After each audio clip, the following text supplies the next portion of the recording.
Hoy vamos a hablar de una posibilidad que hace apenas unos años habría parecido absurda, pero que hoy ya forma parte del debate estratégico europeo. ¿Está Europa entrando en una nueva era de confrontación militar con Rusia? ¿Puede la guerra de Ucrania terminar convirtiéndose en algo mucho más grande? ¿Y qué ocurriría si una escalada entre Rusia, Ucrania y las potencias europeas terminara arrastrando a Estados Unidos, China y otras potencias? Y aquí aparece una figura controvertida como Daniel Stulin, que durante años ha presentado una visión particularmente crítica del sistema internacional y de las élites políticas, económicas y estratégicas. Pero antes de continuar hay que hacer una aclaración fundamental. En este análisis no vamos a presentar como hecho comprobado que Stulin sea un exagente de la KGB, porque no existe evidencia pública sólida que permita afirmarlo de esa manera. Lo que sí podemos hacer es analizar sus advertencias y contrastarlas con la realidad geopolítica actual. Y la pregunta central es inquietante.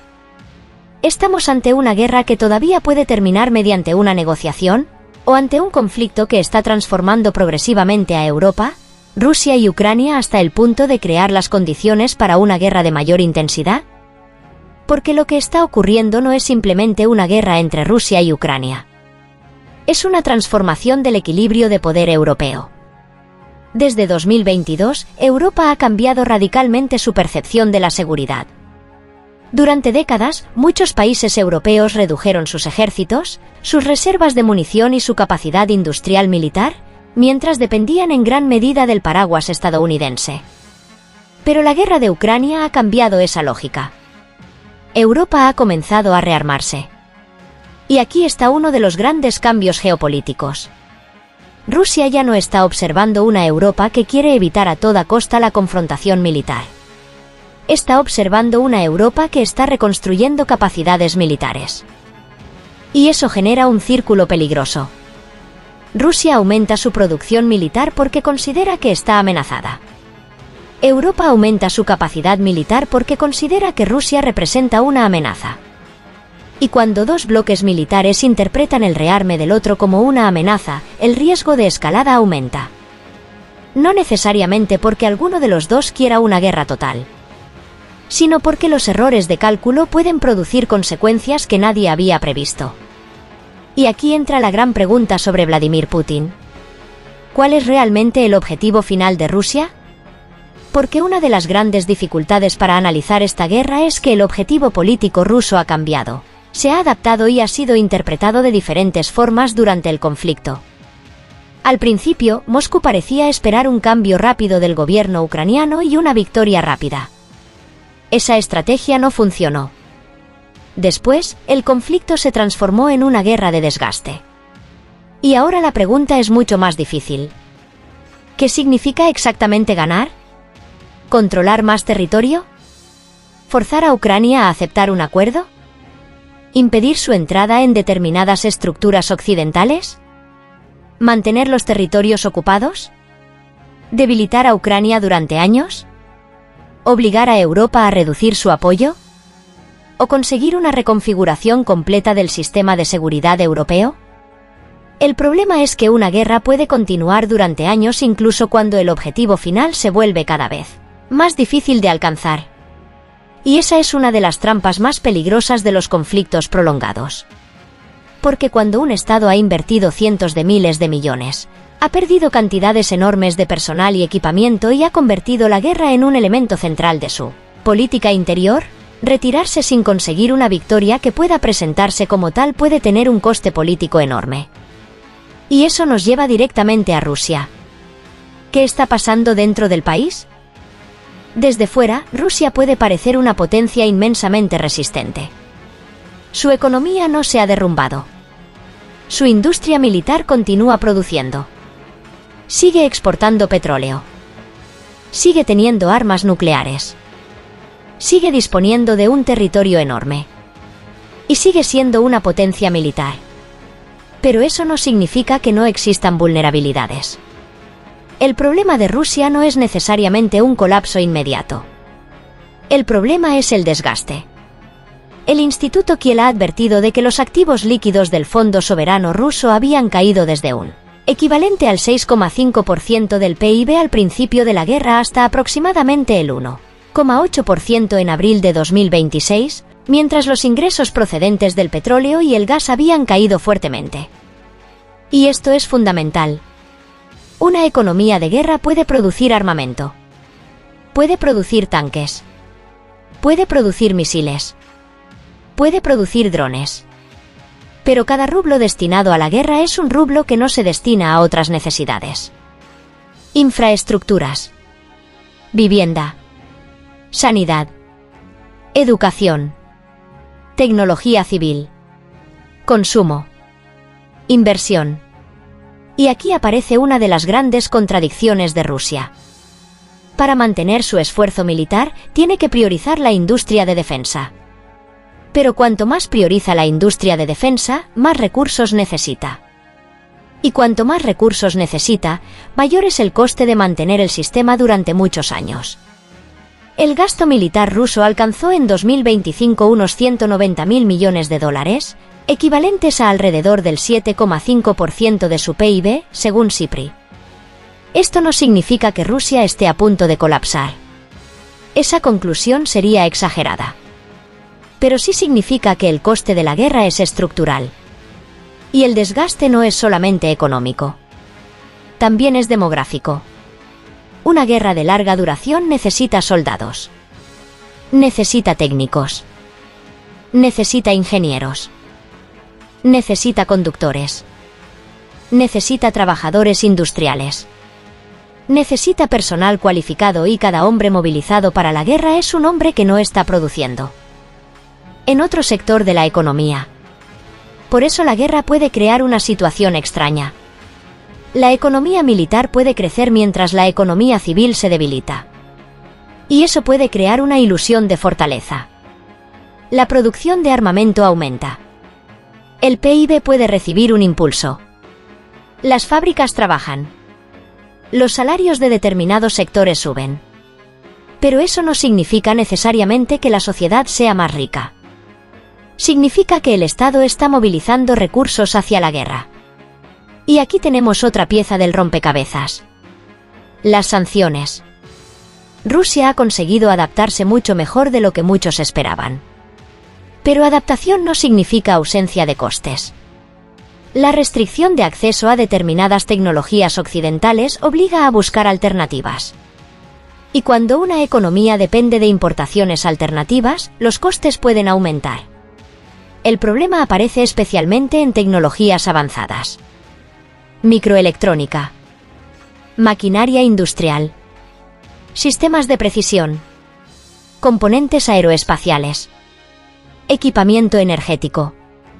Y no es casualidad que los ataques ucranianos contra refinerías e infraestructuras energéticas rusas estén empezando a mostrar el coste de atacar la retaguardia.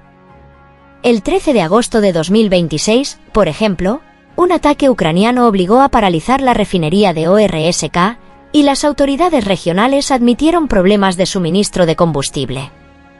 Los daños pueden tardar meses en repararse en parte por las dificultades para obtener determinados equipos. Y esto nos lleva a una conclusión importante. Rusia puede seguir luchando. Pero cada año de guerra cambia el tipo de potencia que es Rusia.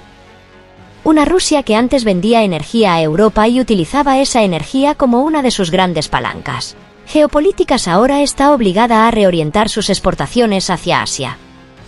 Y ahí aparece China.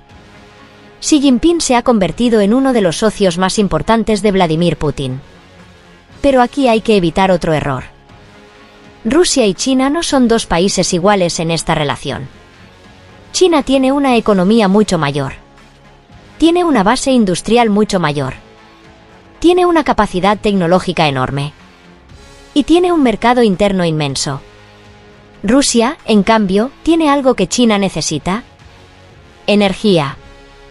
Materias primas. Recursos naturales. Y una posición geográfica estratégica.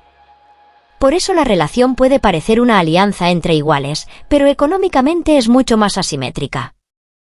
Un análisis del Institute for Security Studies europeo concluyó que la relación económica entre Rusia y China es profundamente asimétrica. Y eso significa algo muy importante. Rusia necesita a China más de lo que China necesita a Rusia. Pekín puede comprar petróleo ruso. Puede comprar gas. Puede comprar materias primas. Puede vender automóviles. Maquinaria. Electrónica. Componentes. Bienes de consumo. Y al mismo tiempo puede negociar desde una posición de fuerza. Eso no significa que China quiera el colapso de Rusia. Al contrario. A China le interesa una Rusia estable. Una Rusia que siga siendo un contrapeso frente a Estados Unidos. Una Rusia que venda energía a precios competitivos. Una Rusia que desvíe parte de la atención militar y política de Washington hacia Europa. Pero China tampoco tiene por qué sacrificarse por Rusia. Y esta diferencia es fundamental. Pekín puede apoyar a Moscú sin querer entrar en una guerra directa contra Occidente. De hecho, esa puede ser la estrategia más inteligente. Apoyar lo suficiente para que Rusia no sea derrotada completamente. Pero no tanto como para provocar una confrontación directa con Estados Unidos y Europa. Y mientras tanto, China puede aprovechar la situación. Energía rusa más barata. Mayor acceso a materias primas. Mayor influencia sobre Moscú. Y una Rusia cada vez más orientada hacia Asia.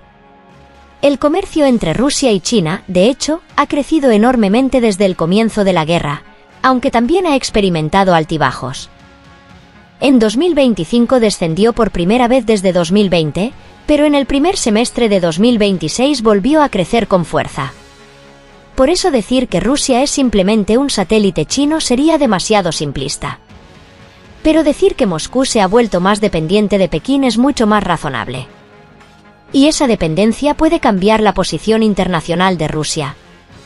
Porque durante décadas Moscú intentó presentarse como uno de los polos independientes del sistema internacional. Una superpotencia. Un centro de poder. Un estado capaz de negociar con Washington, Bruselas, Pekín, Nueva Delhi y otras capitales desde una posición propia. Pero la guerra ha cambiado esa situación. Europa está reduciendo su dependencia energética de Rusia. Los países europeos están aumentando su gasto militar. Finlandia y Suecia entraron en la OTAN. Los países del flanco oriental han aumentado enormemente sus capacidades defensivas.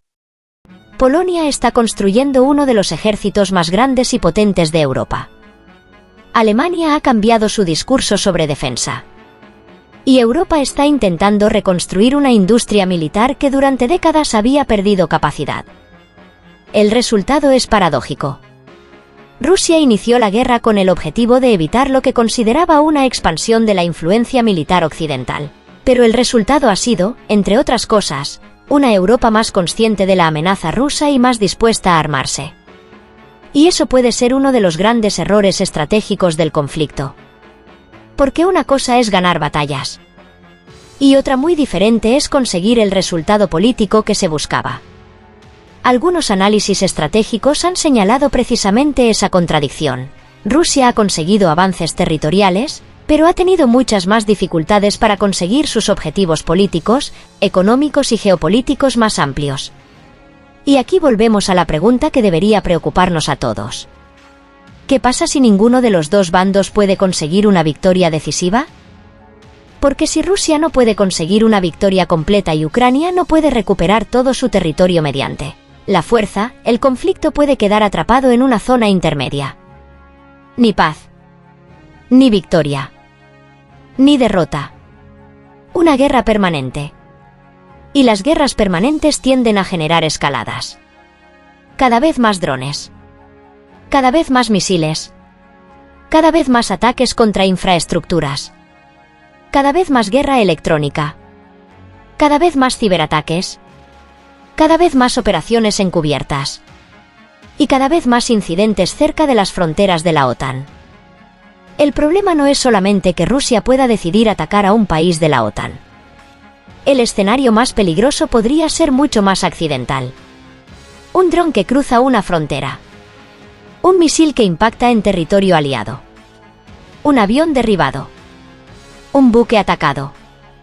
Un ciberataque interpretado como un acto de guerra. Una operación clandestina mal calculada. Un error de inteligencia. Y de repente un conflicto local podría activar compromisos militares mucho más amplios. Esa es la verdadera pesadilla. No necesitamos que Putin, Trump, los líderes europeos o Zelensky quieran una tercera guerra mundial para que exista un riesgo de escalada. Basta con que los sistemas de disuasión fallen. Basta con que una parte calcule mal la respuesta de la otra. Basta con que alguien piense que el otro no se atreverá a responder. Y aquí entra el factor nuclear. Rusia tiene uno de los mayores arsenales nucleares del planeta. Y Estados Unidos también.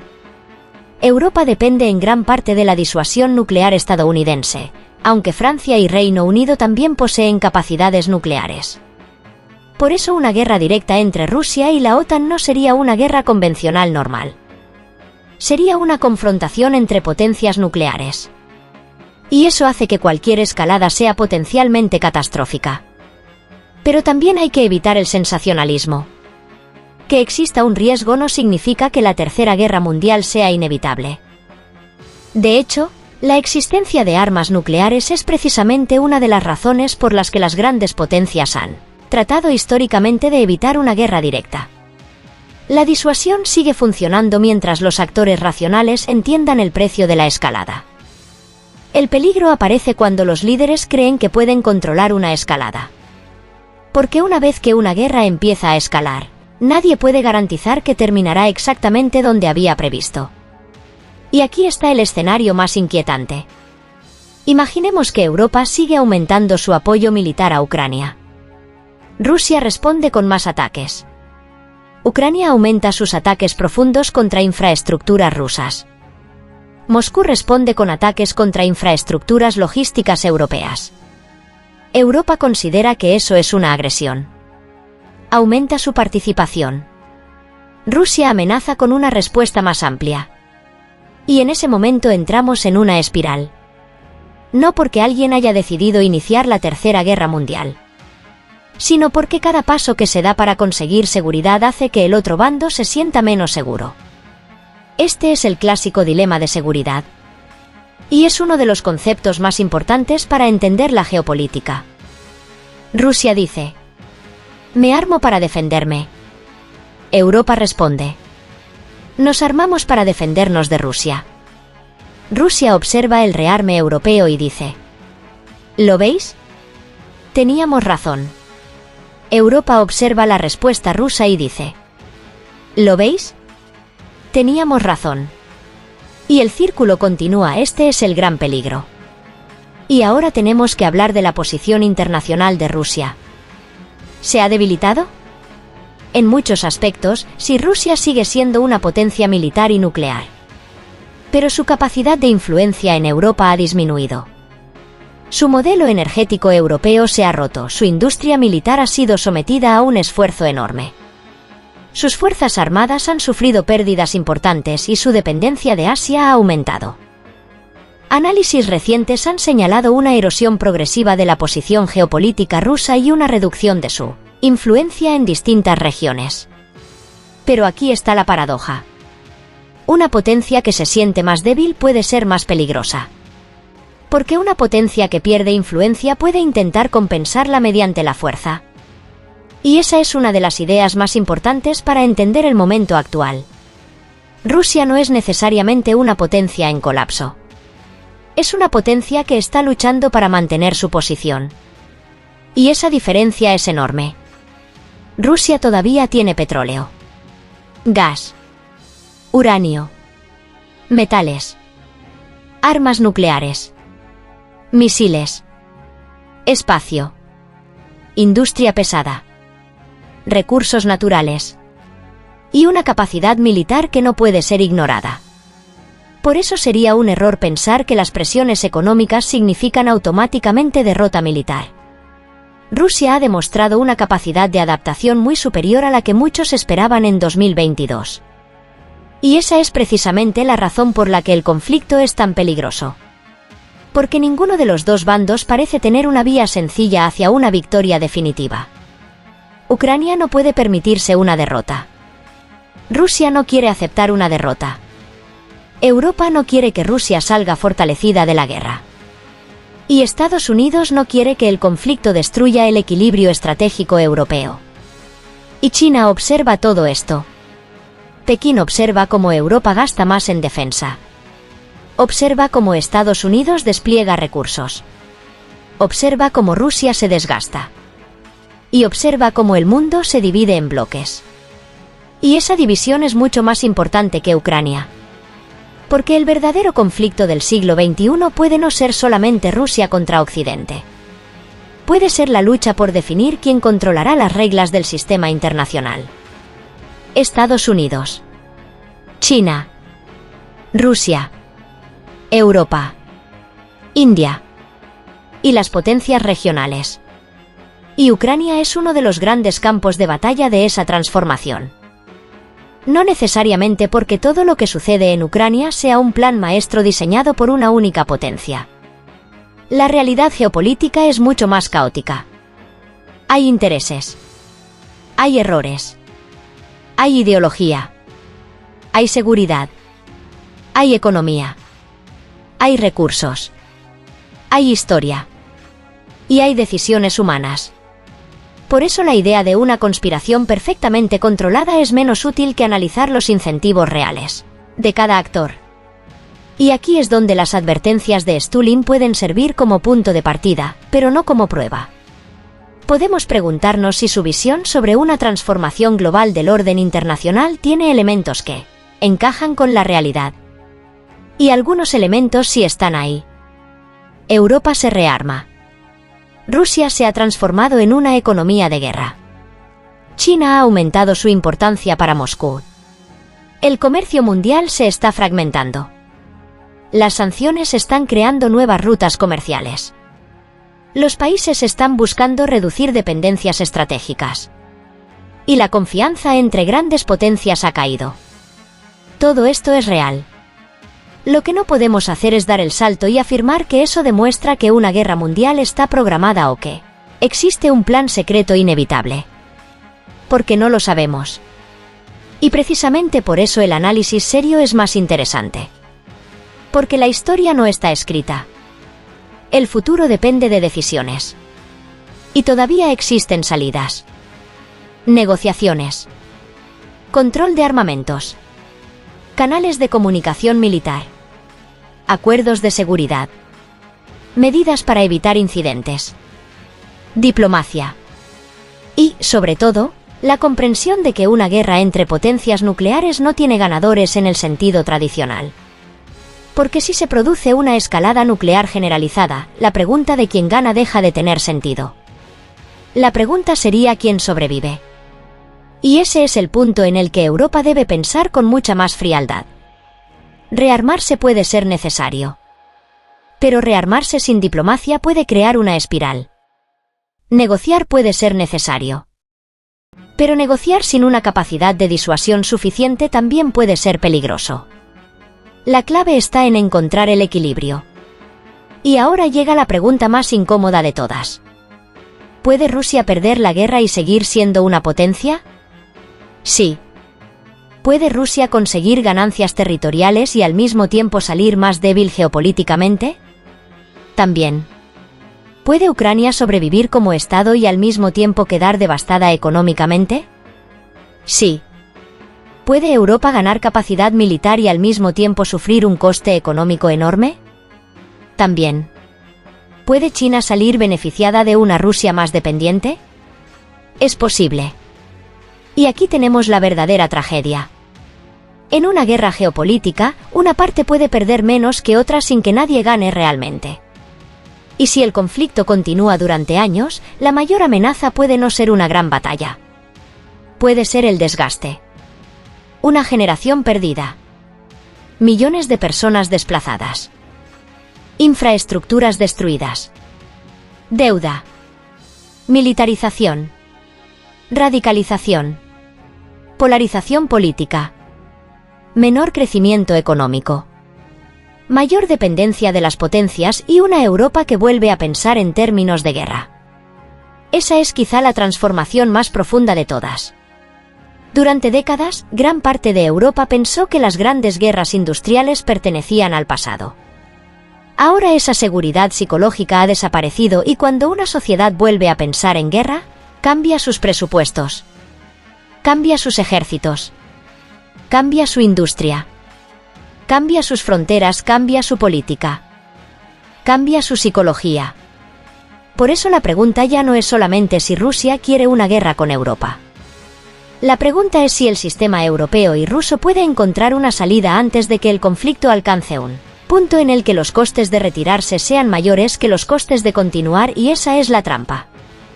Cuando todos han invertido demasiado, todos tienen miedo de ser los primeros en ceder. Y cuando nadie quiere ceder, la guerra puede continuar. Por eso, si queremos entender el futuro de Europa, no debemos mirar solamente los mapas de Ucrania. Tenemos que mirar Moscú. Tenemos que mirar Berlín. Tenemos que mirar París. Tenemos que mirar Varsovia. Tenemos que mirar Washington. Y, sobre todo, tenemos que mirar Pekín. Porque la gran partida del siglo XXI no se está jugando solamente en el Donbass. Se está jugando en la energía, en los semiconductores, en las rutas comerciales, en las monedas, en las materias primas, en la industria militar, en la inteligencia artificial, en el espacio, en el Ártico, y en la capacidad de cada potencia para resistir una guerra larga. Y aquí está mi conclusión. No, una tercera guerra mundial no es inevitable. Pero sería un error pensar que el riesgo es imaginario. El riesgo existe. Y existe porque el sistema internacional está atravesando una transformación profunda. Rusia quiere mantener su papel de gran potencia. Europa quiere recuperar capacidad militar. Estados Unidos quiere mantener su posición global. China quiere construir un orden internacional más favorable a sus intereses. Y Ucrania se encuentra en el centro de una confrontación que supera sus propias fronteras. El mayor peligro no es que alguien apriete deliberadamente el botón rojo. El mayor peligro es que todos crean que pueden jugar con el fuego sin quemarse. Y la historia ya nos ha enseñado que los conflictos más peligrosos no siempre empiezan porque alguien quiera una guerra total. A veces empiezan porque alguien calcula mal. Porque alguien subestima al enemigo. Porque alguien cree que el otro retrocederá. O porque una pequeña escalada provoca otra un poco mayor. Y después otra. Y otra. Hasta que todos descubren demasiado tarde que ya no controlan la situación. Por eso la pregunta que debemos hacernos no es solamente si Putin quiere una guerra con Europa. La pregunta más importante es esta. ¿Serán capaces Rusia, Europa, Ucrania, Estados Unidos y China de detener la escalada antes de que el conflicto supere el punto de no retorno? Esa es la gran incógnita. Y esa es la razón por la que esta guerra no debe analizarse únicamente como un conflicto territorial. Debemos analizarla como una lucha por el futuro del orden internacional. Porque lo que está en juego no es solamente quién controla determinados kilómetros cuadrados de Ucrania. Lo que está en juego es qué tipo de Europa existirá dentro de 10 o 20 años. ¿Qué papel tendrá Rusia? ¿Qué papel tendrá China? ¿Qué papel tendrá Estados Unidos? ¿Y qué precio estará dispuesta a pagar la humanidad para descubrir quién tenía razón? Porque si hay algo que debería quedar claro después de todo esto es que en una guerra entre potencias nucleares, la victoria absoluta puede ser una ilusión. Y la única victoria real podría ser evitar que la humanidad tenga que descubrir qué ocurre cuando una escalada se sale completamente de control. Si te interesa este tipo de análisis geopolítico, suscríbete al canal, activa la campana y comparte este vídeo, porque la batalla más importante del futuro puede no ser la que aparece en los titulares de hoy. Puede ser la que se está preparando silenciosamente en las fábricas, en los mercados, en los centros de inteligencia, en los cuarteles y en los despachos de las grandes potencias. Y la pregunta ya no es si el mundo está cambiando. Eso es evidente. La pregunta es quién controlará ese cambio. Y, sobre todo, si seremos capaces de evitar que ese cambio termine convirtiéndose en una nueva guerra total en Europa. Y si te ha gustado el video, compártelo, dale un like si no lo has hecho y suscríbete para recibir más videos como este. Con ello nos ayudarás a crecer en la comunidad del saber. Y te invito a que nos veamos nuevamente en el próximo video. Muchas gracias y hasta pronto.